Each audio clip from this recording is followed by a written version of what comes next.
Good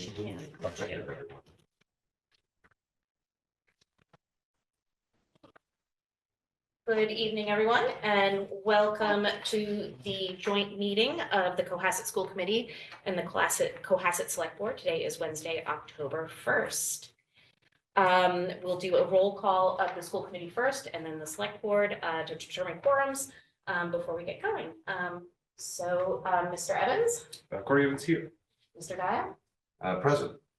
Mr. McClellan? Present. Jen Westby, present. Thank you. I'd like to call to order the Cohasset Select Board. Mr. Grady? Present. Mr. Farag? Present. Mr. Plex? Chris Plex here. Present. Ellen Mar. Thank you. All those that are able, please stand for the Pledge of Allegiance. I pledge allegiance to the flag of the United States of America and to the republic for which it stands, one nation, under God, indivisible, with liberty and justice for all. Thank you, everyone. The purpose of tonight's meeting is to select our next, or appoint our next school committee member to fill a vacated seat. We have the select board here with a quorum, as well as the school committee with a quorum to do this work. We have 3 candidates here. We will invite them each to introduce themselves, say a few words about their candidacy.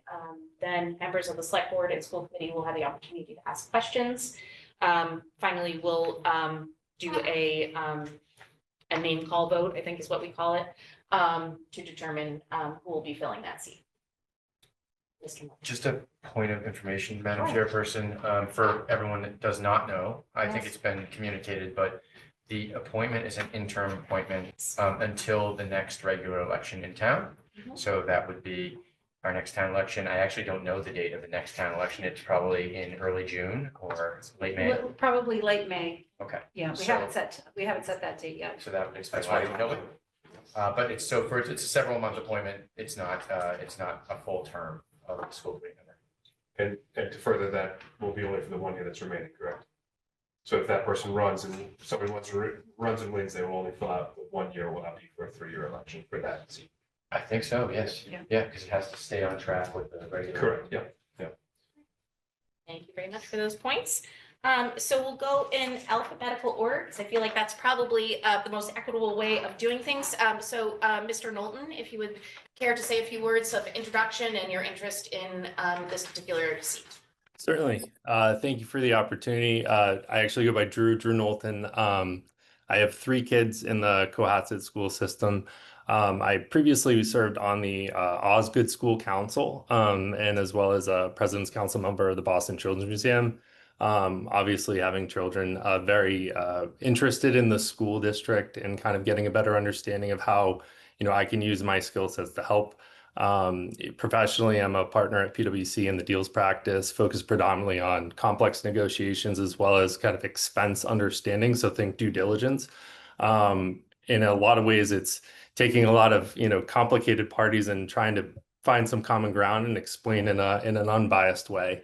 So I think, just given my skill set and kind of with some of the discussions that have been going on, thought it would be, wanted to offer my skill set to be able to kind of help where I can, and obviously the deep interest in the Cohasset School District as well.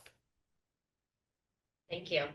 Ms. Latanzi, and you're welcome to join us at the table here so our viewers can see you a bit better if that's comfortable for you. If not, you may just remain where you are. I just want to read what I wrote to you for everybody, mostly to keep all my points together and because I think it's a little important to say, if that's okay. Okay. So I'm a proud mom of 3, a current Girl Scout leader in town, and a Cohasset resident for the past 10 years. I care deeply about the success of our schools and the future of our children. My connection to Cohasset runs even deeper. It's where my grandparents raised their family, where my grandmother was a Girl Scout leader, and my grandfather taught and later served as high school principal. Their memories made returning here to raise my own family both meaningful and inspiring. I also come from a long line of public school educators and administrators in both Massachusetts and New York. I've seen firsthand the importance of strong leadership, vision, and values in driving academic excellence. I believe deeply in equal learning opportunities that embrace diverse learning styles so every student can thrive. At the heart of a strong district are its teachers. I will champion their voices, recognize the critical role they play in fostering a love of learning. Supporting teachers in creating positive learning environments is essential to student success. Professionally, I work in the fast-paced biotechnology sector, where success requires extensive project management and long-range planning skills. I also serve as an instructor at Boston University School of Medicine, where I teach ethics and clinical research and distill complex topics into real-world applications, skills directly relevant to thoughtful, forward-looking policy discussions. I take this opportunity with deep conviction, knowing how vital the school committee is to shaping Cohasset's next generation. Thank you for considering my application. And Mr. Squattrito. Hi, everybody. So I'm Jacob Squattrito. I'm currently a senior at Northeastern. I was a graduate from Cohasset Public Schools as recent as 2022. And from what since submitting my statement of interest and reading up on everything that's happened with the committee, it's obvious that the position of this committee is to put students first. And I'm hoping that if I am to fill this vacancy, that I would be able to bring a unique perspective to this committee, especially at a very challenging time for both the town and the school committee itself. As you know, we face challenges trying to raise revenue or cut costs. We have to make sure that we make choices that minimize the impact on students. And my perspective would be both as a recent student and also understanding post-graduation outcomes and how it could affect life beyond the district. So that's the perspective that I'm hopeful I could bring. As I mentioned, I am a senior, so I am going to be graduating in May of 2026, which is roughly when the interim term would end. So I would not be looking to seek election to the full term. So we could have an open election, no incumbent on the ballot in May. So thankful for your consideration. Jake? And then actually, Ms. Latenzi, if you'd like to join us at the table, we can do questions, and Drew, Mr. Knowlton, we have you there as well. Certainly. So I think we could do a question at will with such a small group, if that's amenable to. Mr. Evans. Yeah, I mean, Jake, well, firstly, I want to thank all three of you. As somebody who's been involved in town government for 7, 8 years and served on committees like Public Taxes, TV, Capital Budget, Select Board, you're signing up for hours a week away from your families, away from dinners. And I always tell people, there's no parade at the end of this. There's no celebration. You get to go home. And hopefully when you're done, you leave it better than how you found it. And whatever metric you use for that. So thank you, because this is really a selfless thing all three of you are doing. And I want to recognize that first. Just for Drew and for Victoria, your credentials here are, without question, right? They're really unimpeachable. So my really only question is for Jacob. Obviously, you've got a lot going on. I take your point about having a student voice, and it's important to me. On Safe Harbor, we have 2 student youth ambassadors that are actually voting members. And I find the conversations we have with them to be always, without fail, like more than you would expect. And I'm a big believer that the students have the best perspective. I've said it here, I've said it at Safe Harbor. And so one of my primary concerns, though, is knowing that this is a full seat, right, for the amount of time that you're going to be here. And juggling all that, can you give us an assurance that you are available to come to these meetings, to meet with parents, to talk about things, to be on subcommittees? It's a lot. And so I just want to be sure that we're upfront with you about that, and that you can give us some sense of how you're going to fit this into your schedule without obviously making sacrifices with your other priorities. Obviously, it is the choice of the board and the committee whether to appoint me, But again, over the past 2 weeks, like I've done a lot of research, I reviewed a lot of the past meetings, I watched the select board meeting last night. I believe that I'm coming into this very clear about the expectations, the time requirement of the role. Just as a logistical matter, like I am in classes, but they are in the morning, so evenings I'm able to be here in person and I have enough time to manage to do that. Is there any more I could add to that? It's important to hear, because again, college can be kind of crazy, especially at the end. So I just wanted to be sure, I mean, if this is something that we can look at you as a candidate that is going to be available just as much as any one of us are. I think that says a lot. So thank you. That's it. My apologies for the wordiness.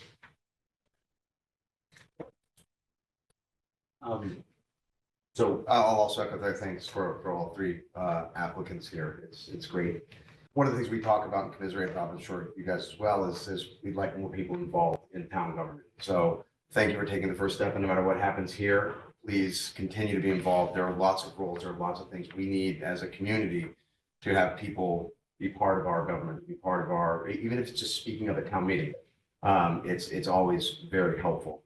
So I'll ask a question that I didn't see in the materials, and would be interested from each of you. And I'll start with mine. I joined the school committee. I ran for election way back when because coming out of COVID, and there were some decisions that were made that I was like, I don't think that's the way the school district should go. I think we should do something different. And then I also looked at my kids, and I'm a fervent believer in public education. And I said, look, I want to make sure that the district is going in the right direction. I think we can do a lot of good here. And so that was kind of my impetus for running, is seeing some of the ways that the school was managed on a very operational level, and thinking I could probably add some perspective to that. So that's my story. And I'm interested in from each of you, your stories as to what made you want to join this phone call, join this meeting tonight, and write these applications and put your hat in the ring for this grueling role. And no one told me there wasn't a parade at the end. There's no correct. Ticker tape. There's sometimes a plaque though. We have done plaques. We always do a plaque. So there's that. So interested in and I guess just Mr. Knowlton, since you're on video, if you don't mind going first. Yeah, certainly. We'll go ahead. Yeah, maybe. So I think when we came into Cohasset around 2019, my oldest is in 4th grade now. He was just entering kind of Osgood School. So I had the benefit of working with Lisa Farrell and a few others with Osgood School Council. So wanting to get more just involved in understanding, what my son was going to experience within the school. Growing up, I was very involved with my school district. And so that was something that I thought was important to understand the comings and goings, then also knowing the administrators and understanding, who is teaching him. I would say through that, I've been thoroughly impressed with Osgood School now since he's moved on to Deer Hill.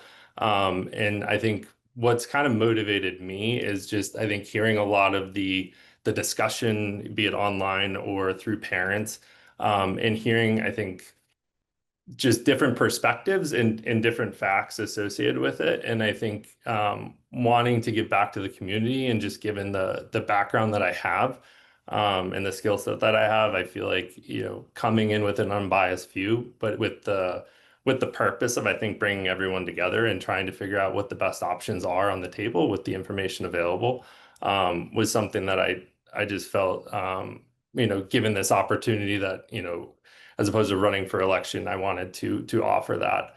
But really, I mean, very proud dad, love the Cohasset community, and really, however I can give back is worthwhile. I certainly echo everything you just said, Drew. This is certainly a very special place to raise a family. For myself, my kids are maybe a little younger. My oldest is in 1st grade. And I have to say, I had some trepidations about making that transition from pre-K to kindergarten, and I couldn't be more impressed. My daughter loves learning. And I have to say that's solely and, wholeheartedly attributed to just the welcoming, loving, nurturing community that is Osgood. Running errands and seeing Mrs. Gaudette wave to Amabel, hey, Amabel, that's really special. And I see that, I feel that, I live that, and I can only fills my heart with warmness to be able to give back to that in some way. And it truly builds upon how I was raised too, and the importance of public school education and it being an all-inclusive learning environment for all levels and abilities of learning. And it may sound silly, but I can remember, sitting around, we had dinner every night with my grandfather, and he would always bring questions that he came in contact with on a day-to-day basis as an administrator. Just things that were top of mind for him, and engaging us as young adults in those conversations was so impactful and meaningful. And to really have a critical eye to solving problems.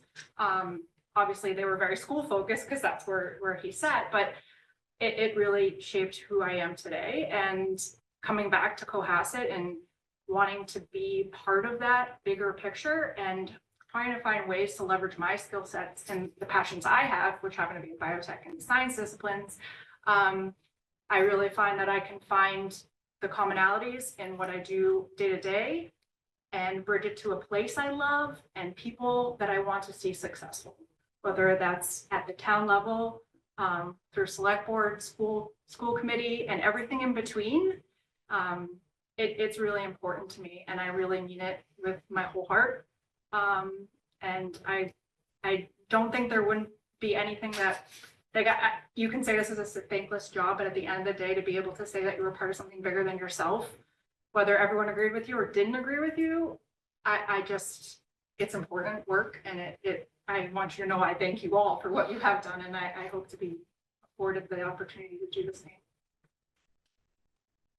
Yeah, so obviously a large part of why I'm interested is just, having gone through the last 3 years and now my last year of college and seeing how well prepared that the entire school system has made me for that, especially in the high school, and how many of the teachers that I still think about, again, especially on the high school side of things, and just, having this really remarkable district that, is one of few that has, improved test scores since, pre-pandemic levels, and just really setting students up for success. And I think, going back to the perspective I would bring, why I'm interested, because we want to minimize any sort of impact that we have to have, or, in the event of making other decisions, we want to maximize future impacts. And, that's something that I hope I could bring to the committee.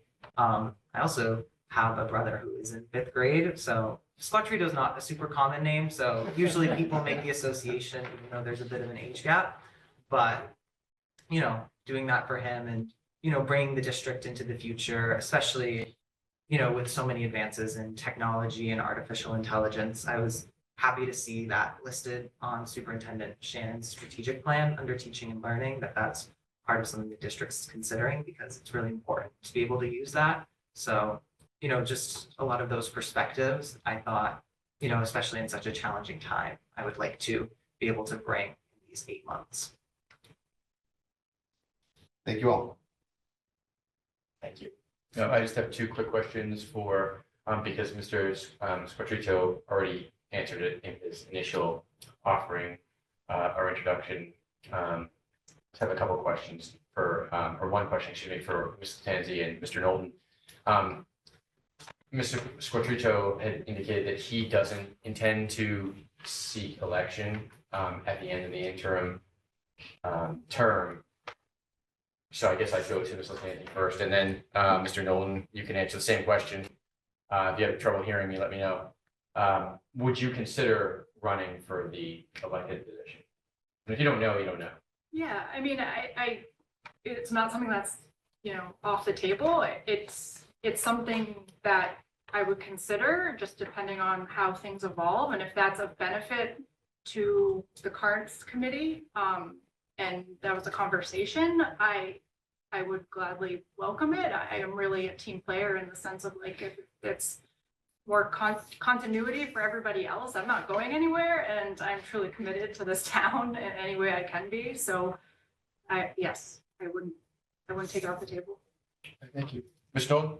Yeah, I think from my perspective, I think if I were to get the opportunity, if I'm additive And I feel that there's continual business. I would certainly be looking to continue.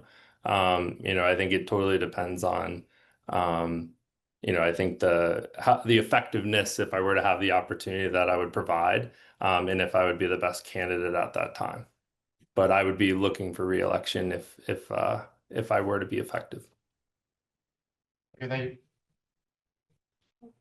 I'd like to give a voice to any of our select board members that would like to speak or have questions. You were the chance you should go first. Oh, actually, Mr. McClellan asked the question that I was going to ask about, running for the seat if you don't. I think, Mr. Knowlton, you said that if you were assigned the interim position and you found that you had additive value, then you would Correct. consider running? Okay. Yes. Okay, but if you're not assigned the position, is running in, for the term that's up in May, is that off the table or? It wouldn't be off the table. I think it depends on, I think what the key issues are at the time of the election, and obviously things take a little bit of time. I would be open for running. Okay, thank you. Mr. Farrar? Thank you. Thank you for everyone tonight. Thank you for the school committee for hosting this as well. The superintendent who's here as well. Cohasset Schools mean a lot to me because I'm a multi-generational graduate from Cohasset High. My mother graduated here. I graduated here. All three of my kids attended here one time or another. And something which the school committee has upheld is that at Cohasset, we don't just employ the state standards or administer those. We have a Cohasset standard. And that's something which is a lot different than any other town, which is a higher standard that we hold. And I think the students that come out of Cohasset, the schools that they're able to go to, the test scores all show what that Cohasset standard is. And I thank the school committee for keeping up that standard through the years, which is kind of passed down through the years. But I have three quick questions for all the candidates, and if they could, try and just say as succinctly as possible. The first one is, how would you put students first and try and make sure that the money in the school budget is spent the most in the classroom? Do you have any thoughts on that? Maybe you should select who those. Yeah. Okay, I'll start with Andrew, Mr. Knowlton, because he's over there on Zoom. Great question. I mean, I think to be fair, I don't have a solid understanding of the existing budget allocation. But I think obviously prioritization of within the classroom would be most important. I think understanding the I'll call it the ongoing maintenance requirements, in determining what the cost benefit of foregoing some of those required maintenance requirements that may not be exciting. I think plays into longer term challenges, which I think in certain aspects, we're facing in the town.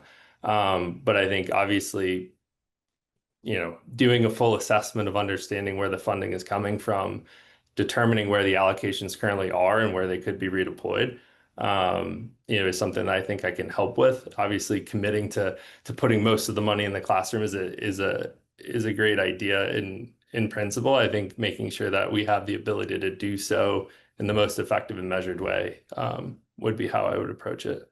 But I like the idea of 3 kids, obviously. So Thank you. Happy to go next.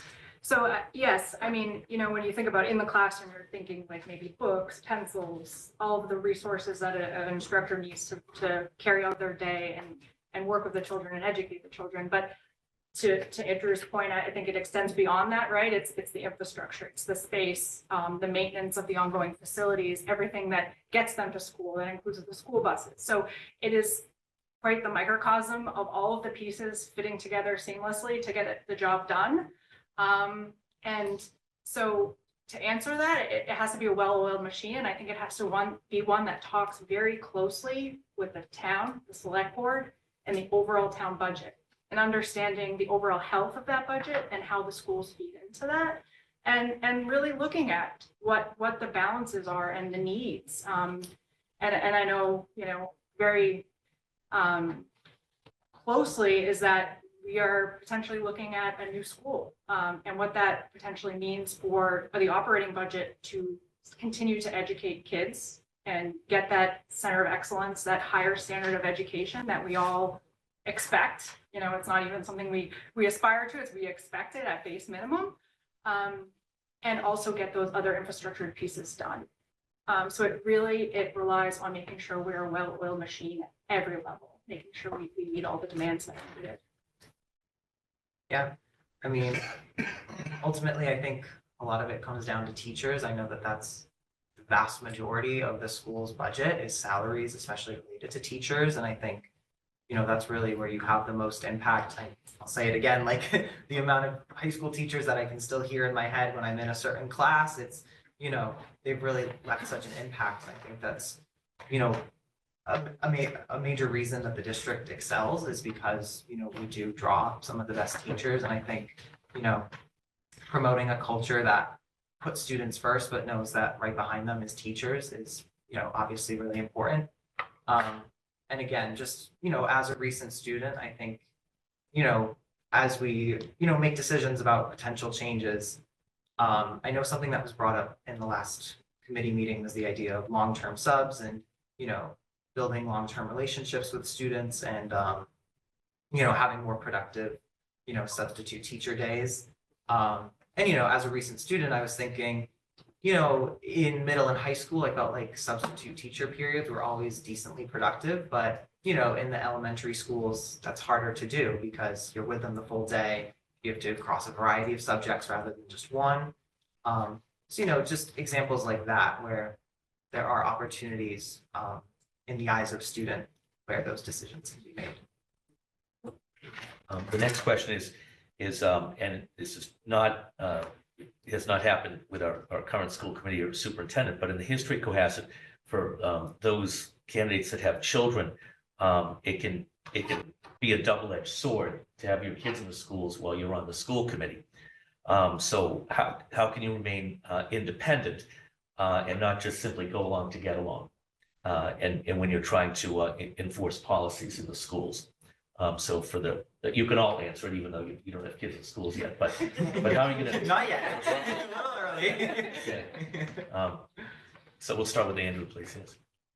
Yeah, certainly. I think the one thing I'll say about with my profession of being in client service is a lot of times you have to give unpopular opinions to the people who are paying you.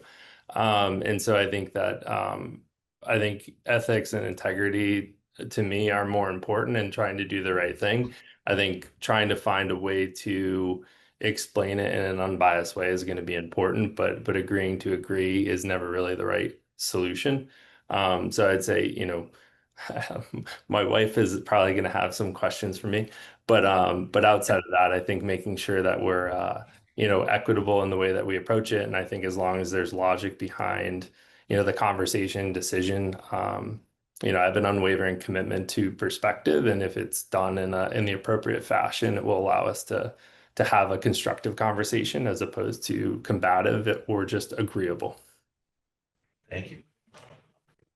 Yeah, for sure. I mean, I kind of take part of that too. A spin of that is, you know, not wanting to rock the boat because you have, you know, skin in the game, right? So I could see that as potential thought for favoritism in certain ways too. And I think it actually goes the other way, right? When you're looking at the collective whole and we're just all part of that. So it's the community view. And I think that's really important. I think it's really important for all of us. And I don't think any of you would be here if that wasn't what kept you going. Just trying to go for that overall, what's best for the best interest of our student body, and our teachers and all of those that work within.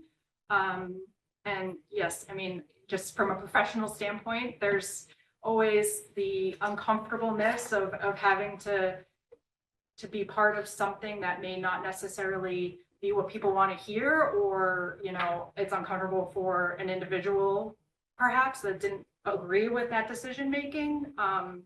But you still have to deliver that news and just move forward together and figure out how you do it and make it all work together. And I think that's fundamentally what everyone's here to do, and that's what I would do too. Yeah, you could answer in the sense of how do you keep independent to making Yeah. decisions on the board? No, and it's definitely a delicate balance, especially, having a lot of, relationships with teachers and everything. I think, always emphasizing in communications that the role of the committee is to put students first, and that the goal of the district as a whole is to put students first and maximize student outcomes, be that college or the workforce, whatever it may be. Has to be the central message of a lot of communications, and I think even when difficult decisions will be made and it's a difficult time for the town committee as a whole, always putting that emphasis on doing what is best for students, explaining what outcomes we are trying to attain or obtain for students is, always the first position. And as a recent student, I think I would have a particular ethos or trustworthiness on that topic, with those recent experiences, and not my child, but my brother in 5th grade. So. Yeah, oh, yeah, that- I guess that would count. too, Brother yeah. counts. Thank you. I just have, in the last question, I'd be remiss if I didn't ask it, because there'll be a lot of parents who either see this live tonight or see it on YouTube afterwards, or it'll be clipped and sent around or on Facebook or something. But they call it the $64,000 question, but I guess it's a $300,000 question.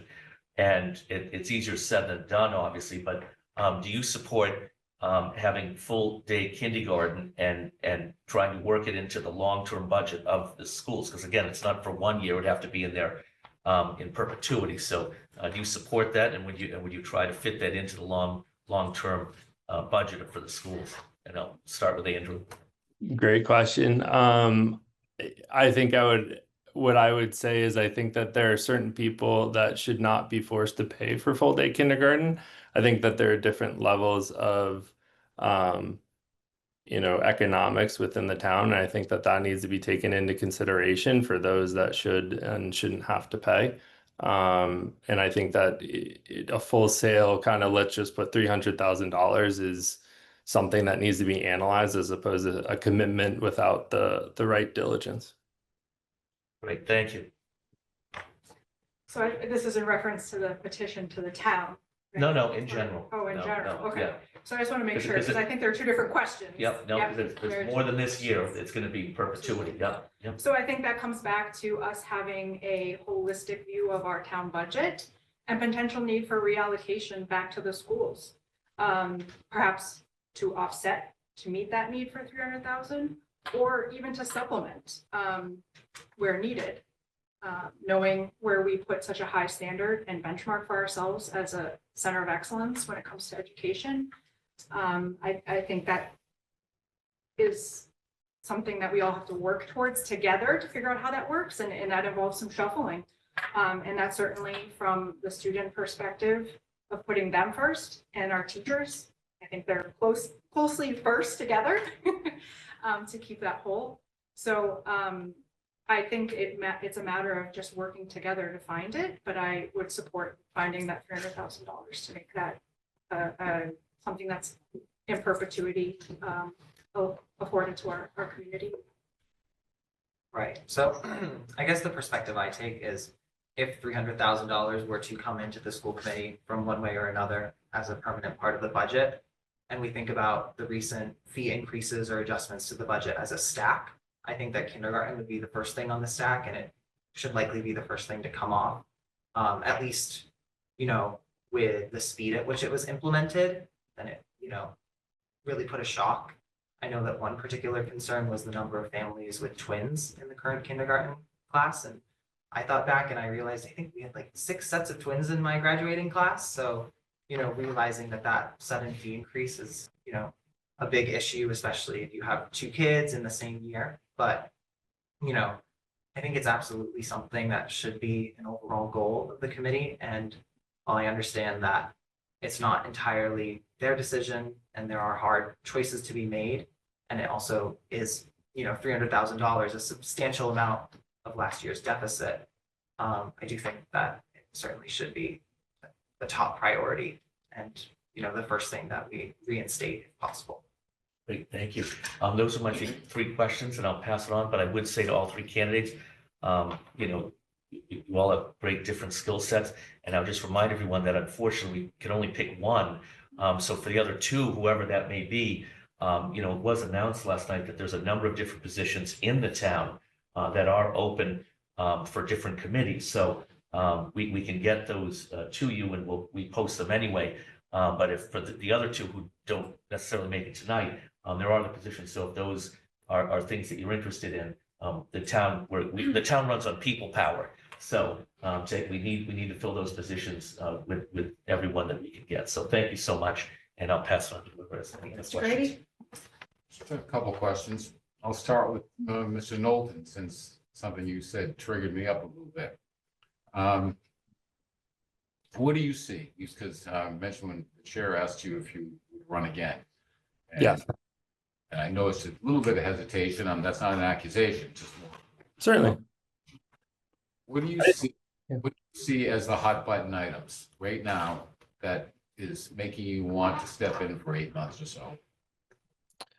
I think a lot of it ties around the budgeting process. And I think that there's what I'm hearing, just both what I'm reading and what I'm hearing is a variety of understanding of where certain funding comes from and how it's being allocated. And what I believe that I can help with is kind of bringing clarity in a more cohesive way, to explaining kind of the perspectives, whether, certain folks disagree on certain allocation points. I think getting an understanding of the amount and then kind of the other challenges that the committee's faced with in kind of allocating that budget across the variety of buckets. I guess maybe referencing the point around hesitation, I think in my view, in my experience, committees are only as effective as the folks that work together. And I think that I'm committed to doing everything in my power to being supportive and adding as much value as possible. I think that if I'm not meeting the requirement, and I feel that it's as a collective group, right? If I'm adding value and committing and contributing to the group in a positive way, then by all means, I want to continue in supporting that. If I'm not effective and I'm not contributing in a positive way, my view would be that there must be someone more qualified or better suited for that opportunity. So that's really in the way that I say this, where this is a unique opportunity, to come in and try to help as much as possible. And there's no lack of commitment or trying that I would provide on my end.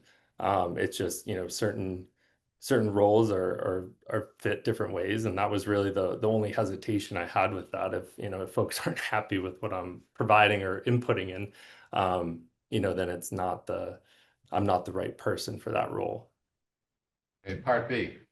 Now, once you run the inside, you're looking at the budgetary process. I think all boards, we aim to be as transparent as possible. It's not always easy to relay that information. That information is understood and is construed and put out just in different avenues, just human nature. How would you want to relay your findings to the public? Yeah, so I mean, I would say that I'm used to having to, I'll call it, withhold certain information to certain parties.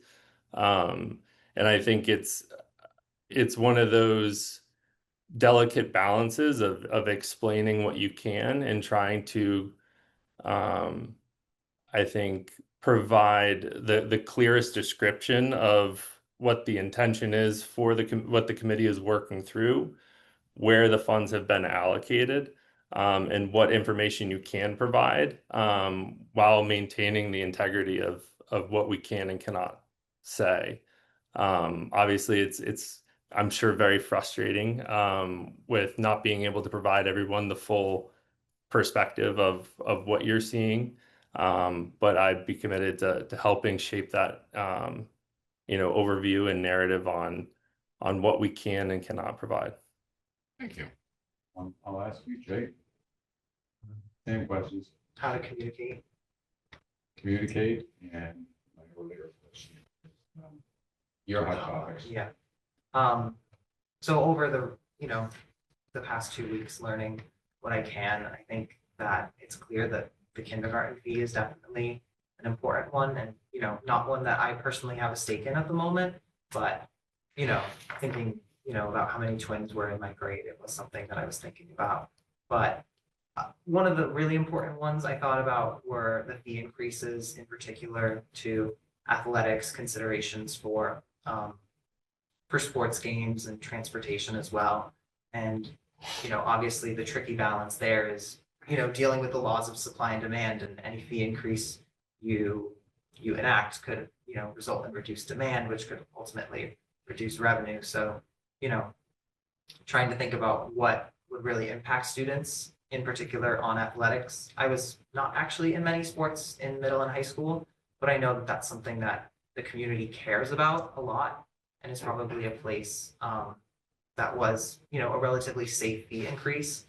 And especially considering, the equitable nature of it, with students who actually do after-school activities at other organizations. So I think really those two would be the top issues. In terms of communication on these, I think, obviously you're not always able to disseminate all the information you would like to, and there's tricky moments, but I think always addressing how a situation came about, describing the decision made, and providing future plans, I think is really important. I think the path forward in fiscal year 26 is a little bit uncertain. And even in my research, I had a little bit of trouble figuring out what the current, state of the district was at the beginning of the year. So I think always showing that not only have you made a decision, providing a rationale for it, but also showing that you're prepared and thinking about, as many reasonable future situations as you can is something that I would always keep in mind. How are we going to communicate that to the public? We run that difficulty all the time. I'm sure every one of our boards does, is trying to get that information to the public, disseminate it as clearly as possible, and after that, it's in the public realm and comes back to you in many different forms. Yeah, I think trying to answer your question there, I kind of merged them a little together, Yeah, but you did well. but also adding on that, like at Northeastern co-ops, I've spent, roughly a year total in the workforce on co-ops, and from both of them, it's very hard to over communicate. And, obviously I only have 1 year of experience. I'm not trying to act all senior about this, but there were so many moments that I had wished I communicated something rather than thinking I overshared and I didn't, need to say that to my manager or a coworker or something.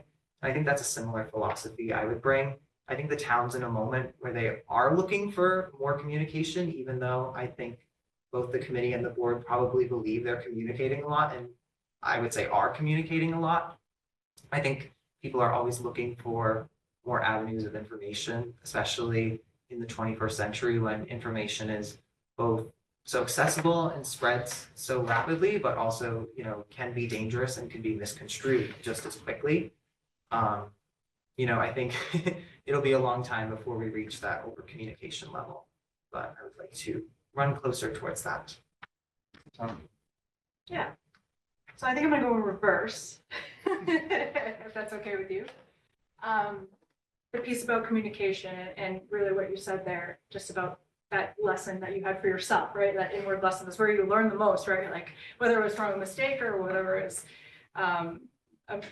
just self-reflection. And I think when you say communication, there's also part of that is collaboration, right? So I think to communicate something and you just are funneling information, that's not necessarily consumable in a way that is applicable to the people that it's meant for.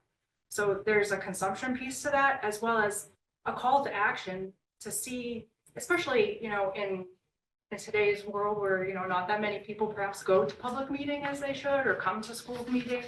We have 13 of us, maybe 3 of those are us, right, on this call here. So to really get the buy-in of the people and get your communication across starts at the beginning in a very planned, systematic way that engages folks.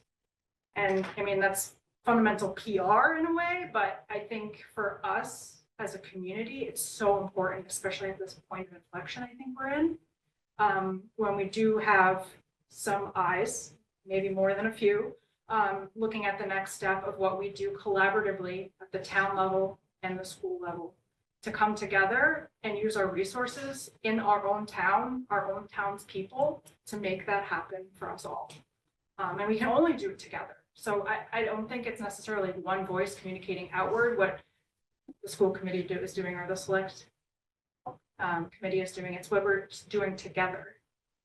And how that all comes together in a way that's, I guess, approachable and consumable for everybody. That's not to say everybody is going to like what the decision is, but if they had skin in the game or had their voice being heard as part of that in a receptive way, I think that goes a long way. My hot topics, I think that was the first question, right? I think for me, it's really transparency. I think it's transparency in our budgeting across the board. And that we don't have surprises. And I think it's really the instances where there were surprises, where things perhaps were missed or overlooked, and then we have to go without something. I think that was certainly eye-opening, or I think caught people off guard. And so I think it's really coming back to basics. And I think that is fundamentally where the next step needs to be as a group, is to come back to basics, to figure out what we're perhaps missing at the base level and then build upon that. Knowing that we have this high level, this high bar for ourselves when it comes to education, but at the base is just figuring out how you operate and how you make it all happen. And sometimes that doesn't necessarily involve education, it doesn't involve the books, it doesn't involve the curriculum, it involves just the infrastructure. Thank you so much. Is that it? I have one more brief one. I'll start with Mr. Knowlton, since I'm going around the table. How do you handle adversity, Mr. Knowlton? The reason I'm asking is, as we said at this table, and I'm sure both boards are aware, different times, people run for boards, or they sit on boards, as you all are, stepping up. Again, my thanks as well. But boards do try to get the information out. There's no perfect science in that, and to work collaboratively. But I will say collaboration is a two-way street. We need the input from the town. They've got to step up. They've got to come to meetings. They've got to come to forums and things like that. You can only put out as much as you can. We don't have a Mariner anymore. We have the 143s. We have town webpage. It's just the avenues aren't very broad. So we put it out as much as we can, but word of mouth. But regardless of that fact, is despite best intentions, arrows are thrown at different times, some rightly, some wrong, because of misunderstanding or perceived misunderstanding, because people did not join those meetings or watch the forum or come or partake until a board or a committee is forced to make a decision. So how do you handle that when those arrows are thrown? And if you watched select board last night, you probably saw that. So how do you handle that, Mr. Knowlton? Yeah, great question. So I think consistency is key, with messaging, as well as continued teamwork, I think, within the committee. From a professional side, right? I've had many times where certain programs or projects or transactions have not gone the way that we had hoped, where we are pointed as the reason why it did not go well. Pointing fingers as a consultant is not successful in the business world. And so I would say over the last 20 years, built a lot of leather skin with regard to trying to, again, find common ground and be clear on the intention, and I think coming to an equitable outcome. I think being measured takes a lot of time. I would say that I've learned a lot from my boys, and trying to just be, I think, level and measured, and trying to continue to, use the inner strength to guide you as far as like what the right answer is. But yeah, I mean, it's not fun. But I would say I've experienced that a lot, personally and professionally. And I think just trying to be measured is probably the best way that I would respond to that. Thanks so much. Jake? Yeah, I think always remembering that in most situations, there are shared values, even though there are disagreements or frustrations with the committee. I think that, you know, both parties need to remember that the ultimate goal is the success of the district, and that these decisions are not made, you know, out of malice or, you know, to extract from certain people, but ultimately to do what is needed to support the district. Like the $300,000, obviously it has to come from somewhere.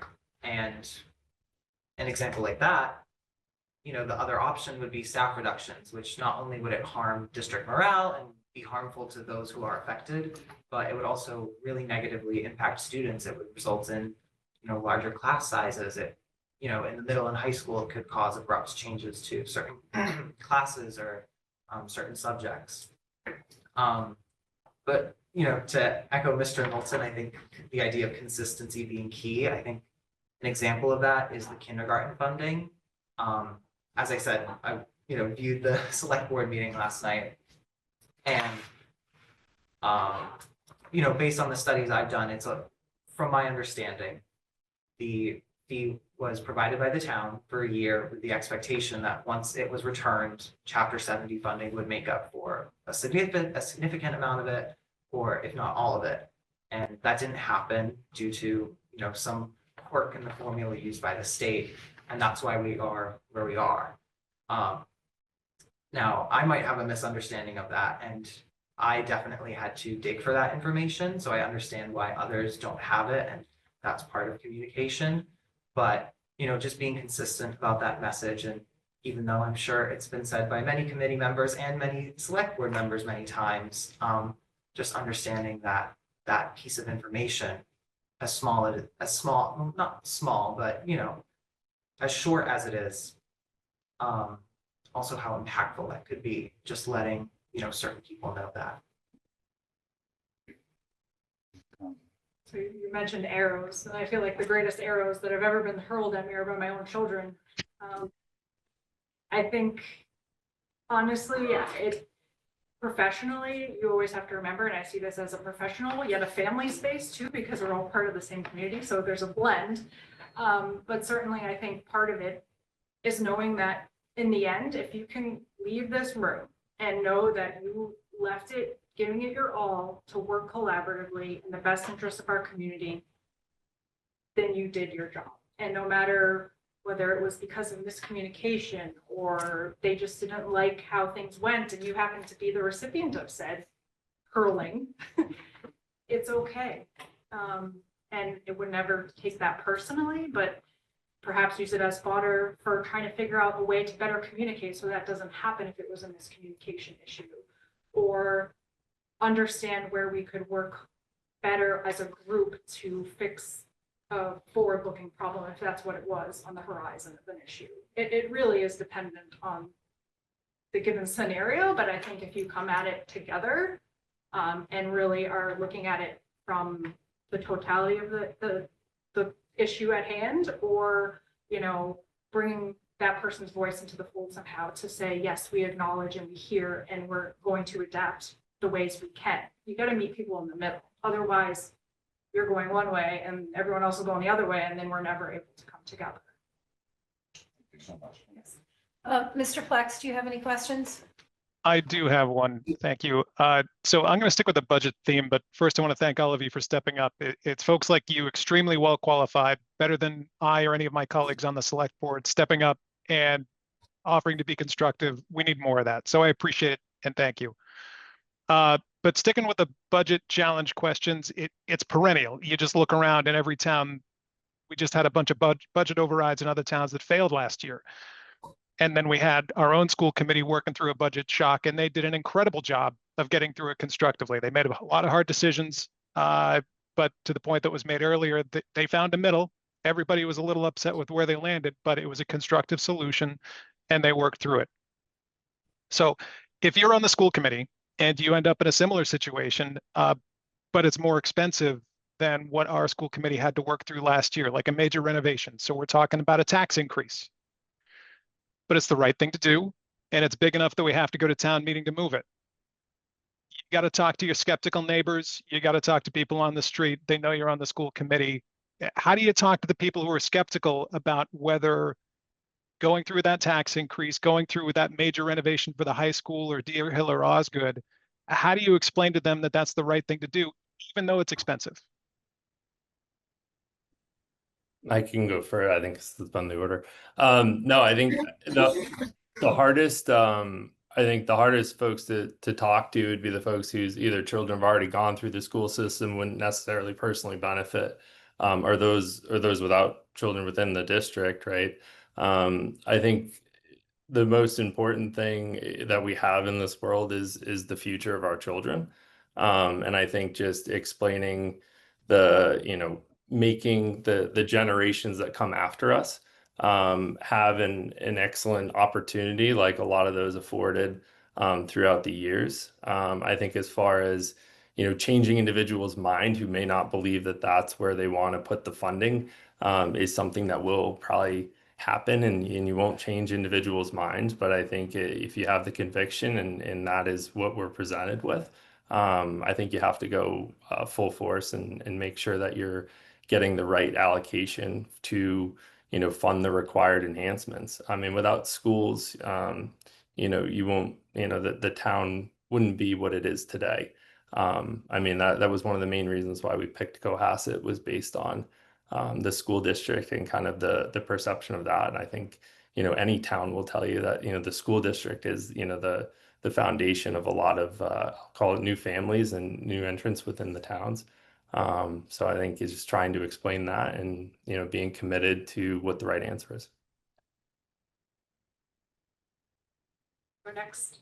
So I kind of want to take it from a different approach, and that is before it even gets to the point where you're requesting an override, because I think it's because there's multiple assets across the town that are probably under consideration for overrides as well. And so I think it's within all of everyone at this table's role is to figure out collaboratively what you can do to pivot across all of the different needs to somehow meet in the middle. So the final package as a taxpayer would seem to be less of a shock than it would be if you were doing it in silos.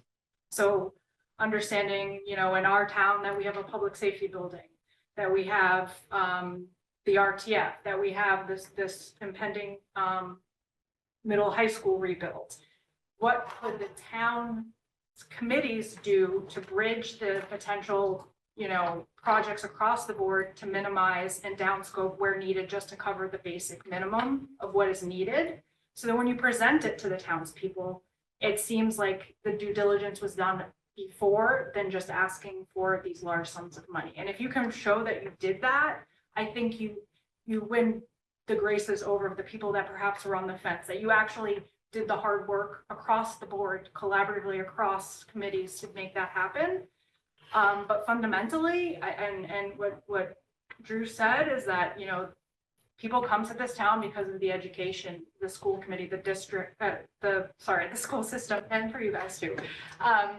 But for the education their children are going to get and the future of what their lives look like after that. And hopefully they come back here and want to raise their children here. So you're building a legacy. So that needs to be the voice. And I think there are other towns too. I think it's important for the committee to do the research of other towns that were successful in passing overrides in the past, because they are out there and they were research driven, data driven. And they did their homework and were able to turn the tide. So I think it's important to also follow the success stories there and leverage those. Yeah, so unoriginal answer, but obviously the school is an important part of the community. My family moved here at the end of 2012, and maybe my mom is one of those 14, I'm not sure. I'm sure that maybe she can leave a public comment, but I'm sure that they would attest that, the school system was a big part of why they chose this town. We looked at a lot of houses, if I remember correctly, and I think that's a big part of the reason why. But going back specifically to Mr. Pleck's question, ultimately, I think there's two key arguments that you have to press. One is, in the event that we have to make a decision like that, the first argument you have to make is it will be beneficial to students. It is something that is important in the long term, right? There's no reason to do it if that's not the case. And as a student, I would hope to be able to bring a balanced perspective to something like that. I wouldn't just, want to suddenly add a swimming pool to the school just because it would be nice. I think I could take a balanced approach this was my experience in the district, 3, 4, 5 years ago. Here's why I think it would be beneficial, something like the Learning Commons. I know that that was a big effort by the CEF, but it definitely did make a difference in the school community in terms of how this space is used, how people learn here, how collaborative it is, and how curriculum is shifting. That's the first part. But the second part being relating it back to that individual, maybe they don't have children in the school, maybe they don't have children, but emphasizing that a school is an important part of the community, and there will be indirect benefits that, would ultimately help everybody in the long run and, build up the community further.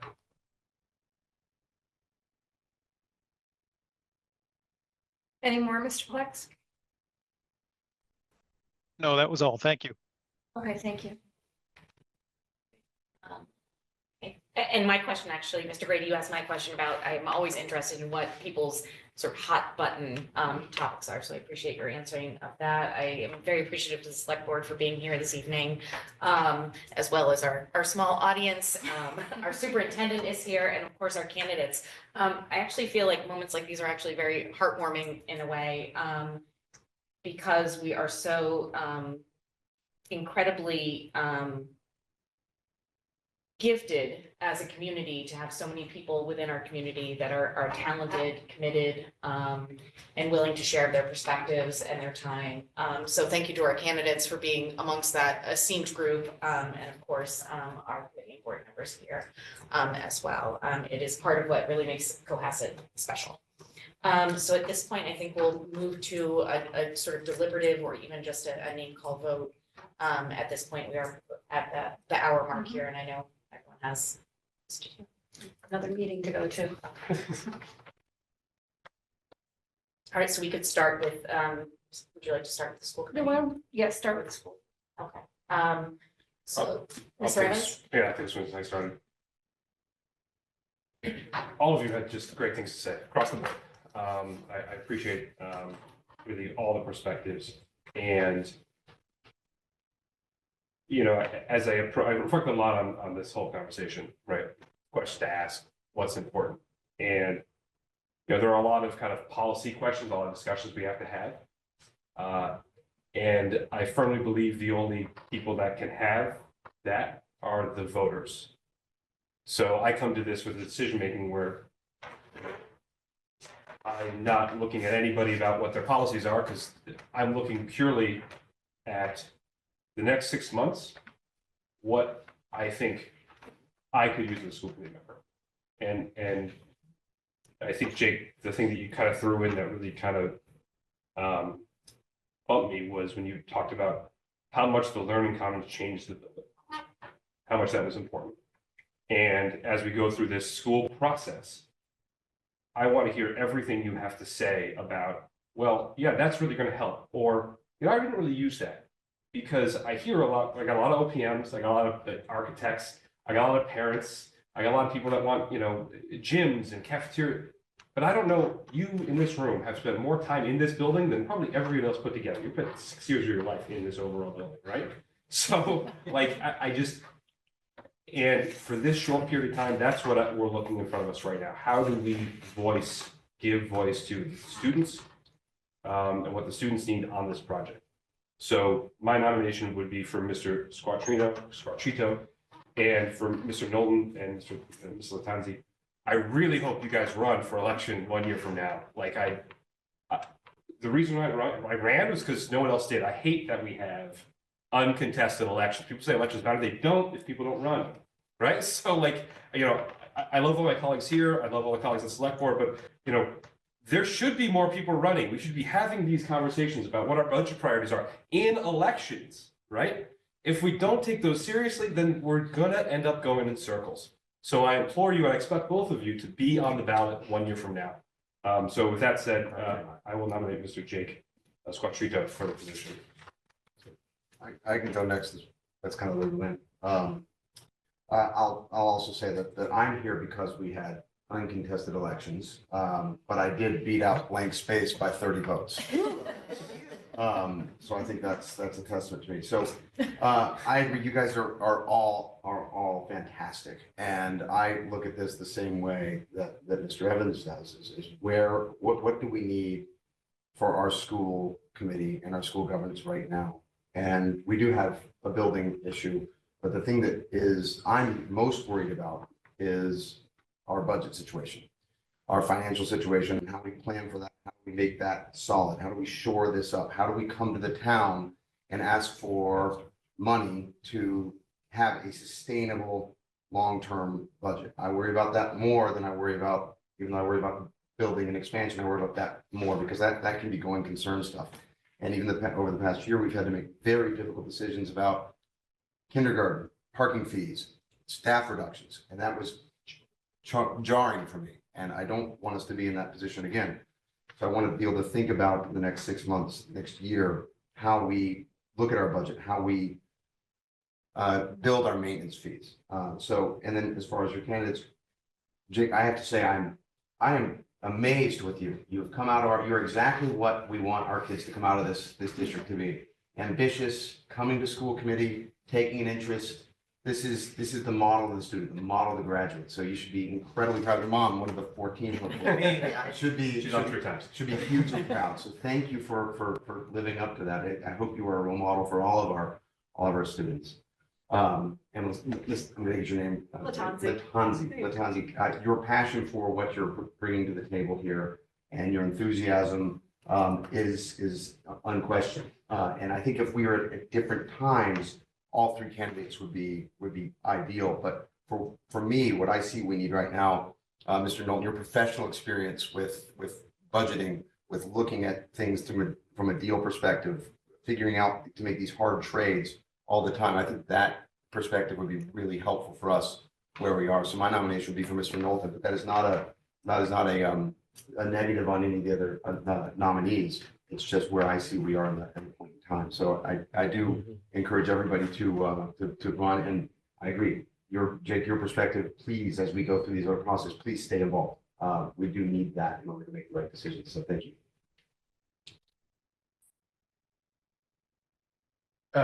I think that prior 2 members made it clear that, this can be fairly awkward and we're not trying to hurt anyone's feelings and we're happy that everyone stepped up. So I'm not going to belabor that issue. I'm just going to say that I think that we've been met with a very unique opportunity here where Ms. Latanzi and Mr. Knowlton have, indicated they're going to be in the community. They're parents raising children in the schools, and hopefully they will have the opportunity to step up in an election. Mr. Squartrito, however, is not going to have the opportunity, but he does have the opportunity right now to serve as an interim school committee member, which I think would be a really nice tribute to our students who we like to empower to improve communities. And I think it's, for me, Mr. Squartrito, now an adult, was formerly known as Jake on the SSAC. And I would like to see what he can provide and what value he can give to the committee. And I'm excited to see him, or at least give him the opportunity and support him in his candidacy here. So that's who I nominate for the position of the interim committee member until next late May or June. I'm also going to nominate Mr. Squartrito, because the school committee is a representative body, and I think that you represent a constituency that is not on our board. Having a voice that's not a parent voice is really interesting. Having a voice that's an alumni voice is very interesting. And I think we also have young people in town that I hope we can engage further in being involved in our community. I am sure you are not the only college student living in Cohasset right now. And that many young people return to Cohasset for a period of time, perhaps after college. And I think that constituency having a voice on our board is very helpful and appropriate. Mr. Grady? Well, I'm not going to do the dance to the start and say everything and spend an hour on this person. I think you guys are all fantastic. Jake, I think you're going to be an asset to any community. And it's not Cohasset, and I hope it's Cohasset. Stepping up. Thanks. And Mr. Knowlton, I'm hoping that you run again when it comes up. I'm just gonna say that, because we need people like you. And I firmly believe that, and I like your knowledge of negotiation and getting it out there. I'm gonna go with Ms. Latanzi. For simple reason, a legacy, your grandparents coming in, the kids, even though Ms. Knowlton does as well. I think you could bring a lot to the table. I think that it'd be interesting to see, you know, on a committee, once you're on the inside, you know, looking out, it's a completely different game. It's not a game, actually. It's trying to grapple with all the day-to-days. You know, I think you could have a handle on that, so my vote's going for you. Mr. Farrar? Great, thank you. Again, everyone's doing a quick overview. I think, I think our most recent graduate has done a lot of great things and will certainly do a lot more. And I'm very excited that he picked the right university, Northeastern, to go to, which is where I'm an alumnus from as well. What about your shirt right now? Well, I've gone to every one in Boston. I've gone to Northeastern, Suffolk, and Harvard. So I've only got BC to go, I guess. But We got a good chance to get something. yeah, be you next week. But anyway, the long and the short is, I think he's got a great experience, and I think that there's certainly, if it's not this board, there's other boards in town that he could certainly plug into during this time, and then, you know, moving on to where green pastures, and hopefully he'll return here to Cohasset. But I thank him for all of his comments, because I think all of us learned from your interview as much as we asked you questions. And Mr. Knowlton, I think his experience is great regarding all of his background and having kids in the schools, and that will be something to be look forward to, and I hope that he does run in the future. And his experience is close with Mr. Latanzi, and I think that what kind of put me over the top is that because you teach and you're able to deliver those services, you'll understand the delivery system of education. And so many of us don't necessarily know that. I do, because I teach on the side myself, but I mean, I think that's an important thing of the pressures in how we're going to budget, and how we are dealing with people with a delivery system that delivers the education of the kids and brings them to bear so that they can go through the system. So I thought that point would be something that the school committee could use and get that perspective. So long and short, my vote is with Mrs. Latanzi. Mr. Plex? So I'll do my best to keep it brief.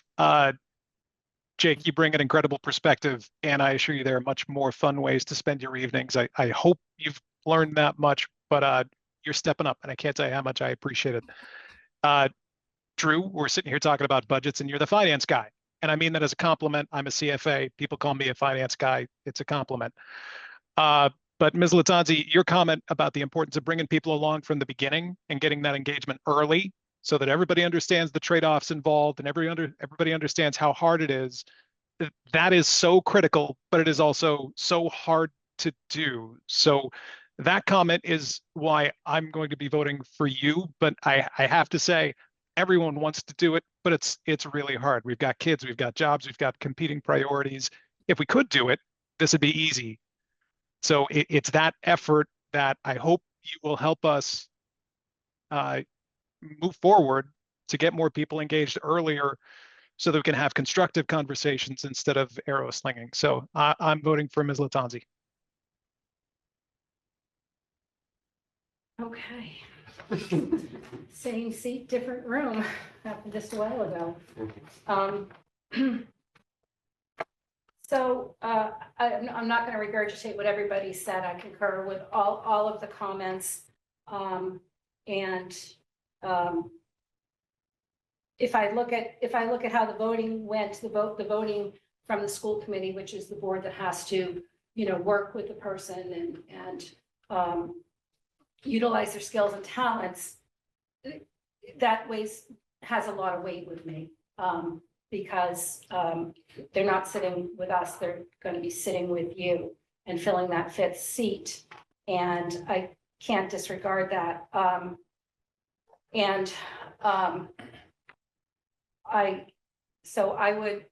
I would support the school committee's position for Jake on the school committee. I was very compelled, Ms. Latanzi, by everything that you said. And I was most heartened by the fact that you said that you would run. And I hope that you do for next year. And if you do, whether it means anything to you or not, you would have my support, because I think that you do bring a lot to the table. If it were a decision for this board, I would make a different decision, but it's clear to me that the majority of the school committee has a preference, and I have to respect that. So being the tiebreaker yet again, I would vote for Jake. Do we do a roll call vote? Yeah. to approve? Yeah. So I'm seeking a motion to approve Mr. Jacobs Quattrito as the new school committee chair. But not Member. chair. Whoa. I have totally just shown my cards to everyone.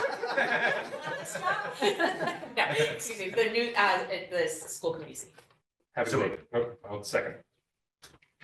Thank you. We'll do a roll call vote. Mr. Dial, Aye. Mr. Evans. Aye. Mr. Coleman. Aye. Ms. Leskey, aye. Okay, can I have a motion to approve Mr. Squattrito? Quattrito. Okay, as the interim school committee member until the next election. Motion? So moved. May I have a second? Second. Okay, we'll have a roll call. Mr. Grady? Aye. Mr. Farag? Aye. Mr. Plex? Aye. Ellen Mar, aye. Okay. Thank you. Congratulations, Mr. Squattrito. Thank you again, Mr. Knowlton and Ms. Latanzi. Yeah, thank you. This is, I mean, It's tough. a very difficult choice, and really, I think all of us have said in one way or another that we hope that our two candidates that are not moving forward tonight do engage in public service in our next election, because there will be open seats. So at this point, well, thank you, Cohasset. We will take a motion to adjourn the meeting. So moved. Second.